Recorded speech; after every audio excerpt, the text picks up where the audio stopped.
Welcome to the Authority File, the podcast that features conversations about the life cycle of scholarly communication. I'm Bill Mickey, your host and the editorial director at Choice. In this series, which is brought to you with generous support from Taylor and Francis, we will be discussing data sharing trends and opportunities in the humanities and social sciences.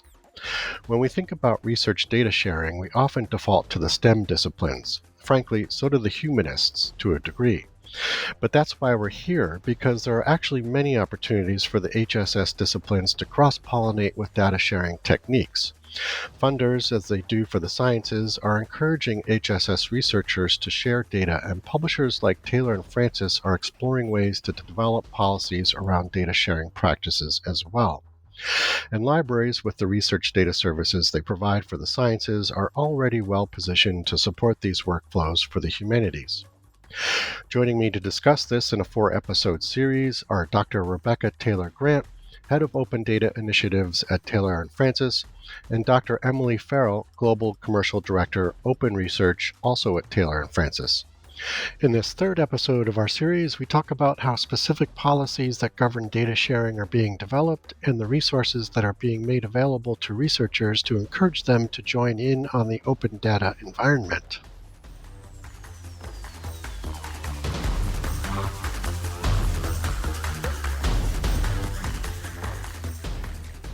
So from what I understand, Taylor and Francis has created a data sharing policy specific to humanities and social sciences.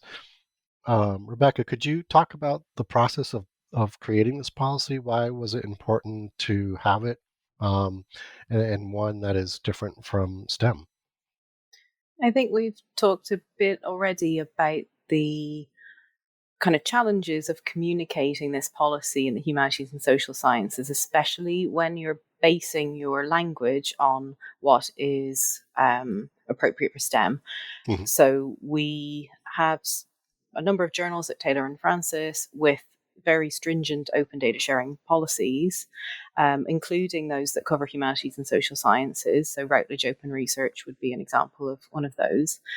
And it was just really clear that if you're working on a journal that has an open data policy but no appropriate language, you're just going to get loads of questions from authors and the editorial team having to field those, explaining what exactly it is we're looking for the author to do.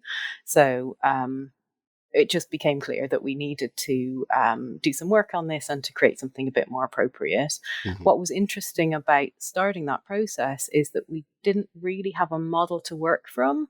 So I did kind of a mini literature review looking to see, are there existing data policies from publishers or from other stakeholders, institutions, funders, that have done a great job of using the appropriate language, that have gotten really into the specifics of what does data mean for humanities and social sciences. And I didn't find any kind of embedded in policy, which I thought was quite interesting. So we started quite an iterative and collaborative process internally at TNF to bring in those perspectives on what this could mean. So on journals with strong policies, we had editors who had some experience of trying to elicit this kind of data from HSS authors, editorial teams with no policies who kind of were coming to this fresh. They didn't really know what we meant.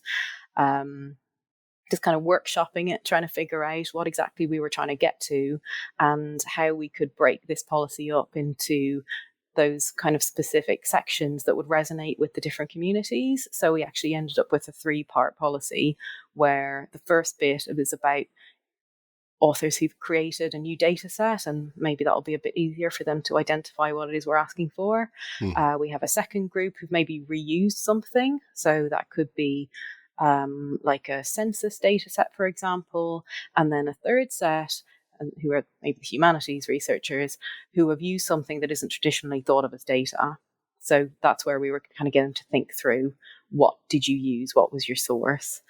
So I think kind of laying it out in that way was the first thing that was really important. And then the second thing was examples. So it's very hard to explain to someone what you want them to do if you can't show them what it should look like at the end. So we were pulling together where we could find good examples from published papers of interesting data sets, kind of unusual ways that people had approached things, people describing in their data availability statement going to a museum. We've tried to include all those too, plus examples of like, what does data citation look like.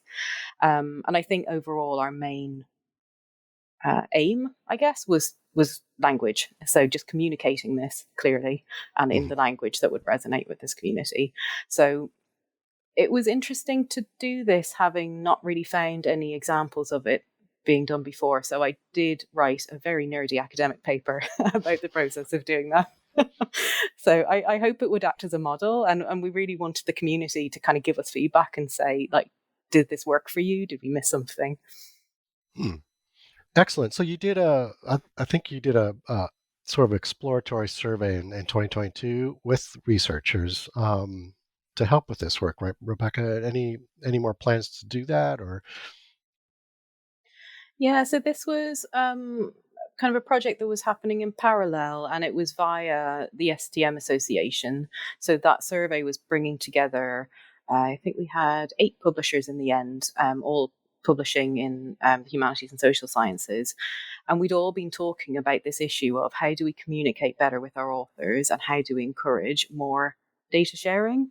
Mm-hmm. So we decided that really there was this gap in our understanding of what we were missing as publishers, like how could we communicate these policies better. So we conducted a survey.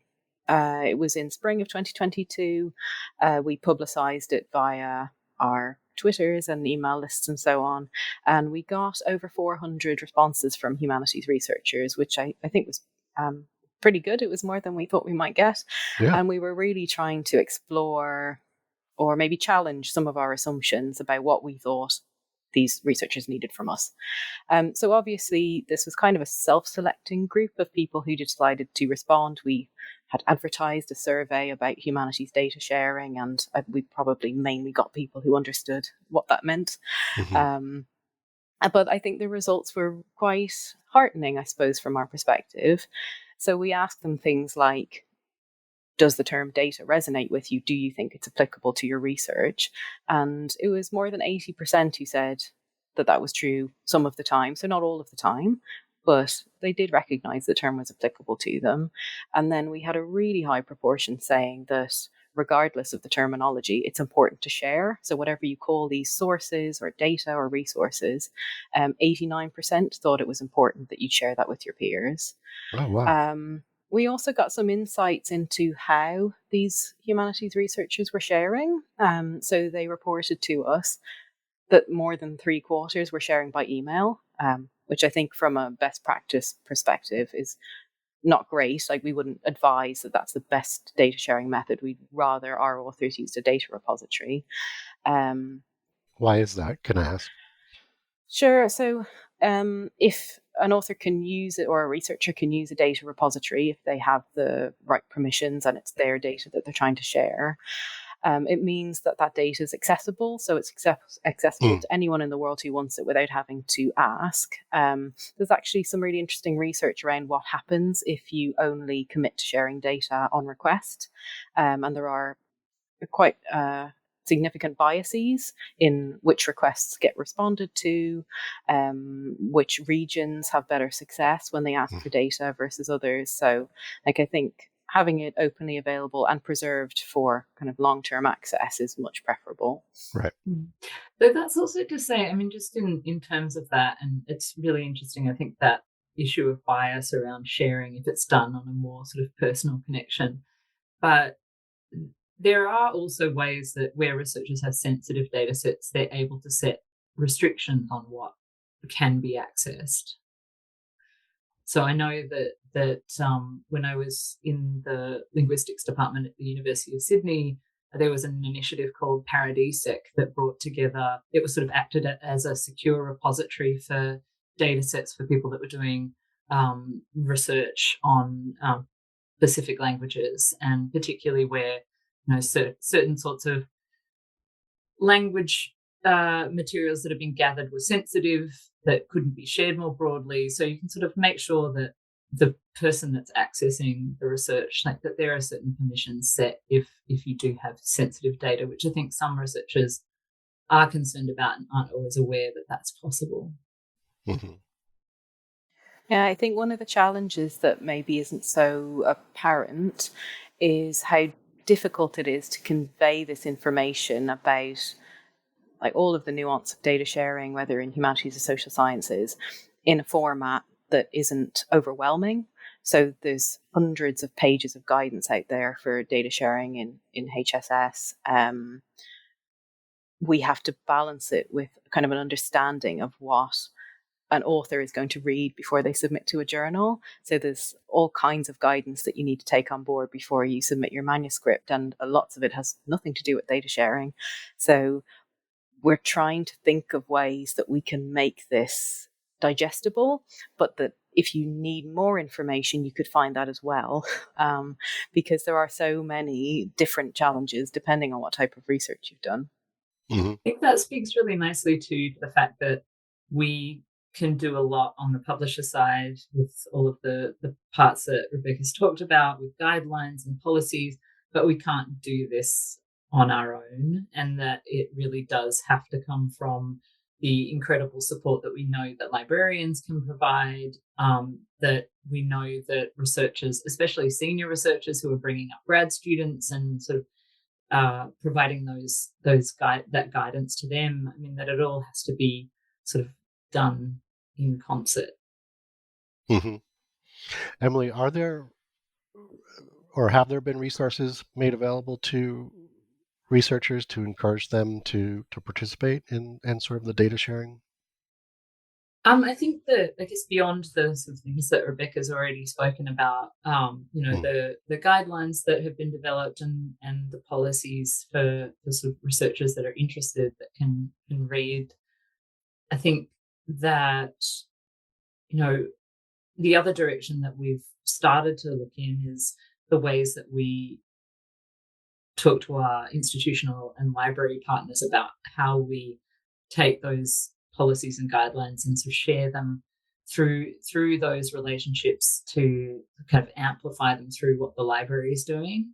Mm-hmm. So I know that we have one big consortium in Europe that we've had an open access agreement with for a number of years now, who are really interested in exploring the ways that we might be able to support them in helping their researchers share more of their data, because they have been trying and they sort of would like to see greater uptake, and this is still early stages, but I think looking at how we can provide resources through the library, so the sort of resources that Rebecca's already spoken a bit about, but I don't know if there are other sort of resources that we haven't talked about, Rebecca, that you could mention. I think we've really had a focus on like the written resources. So that's kind of the core of like, that's where we explain and lay out exactly what we expect. And then we started to move a little bit into kind of webinars and training. I think one of the other interesting things that came from our survey of humanities researchers was that 80% said they'd never had any training when it comes to data sharing. So that's a gap. At the same time, I'm aware that as publishers, we do interact with these researchers quite late in the research life cycle, and also that libraries and institutions often have excellent training programs that researchers may not be aware of or may not take up. So, yeah, I think we have to be conscious of kind of where we can really have an impact and where what we already have maybe still needs to be fine-tuned before we start kind of expanding out into like additional guidance or training or other kind of forms of support.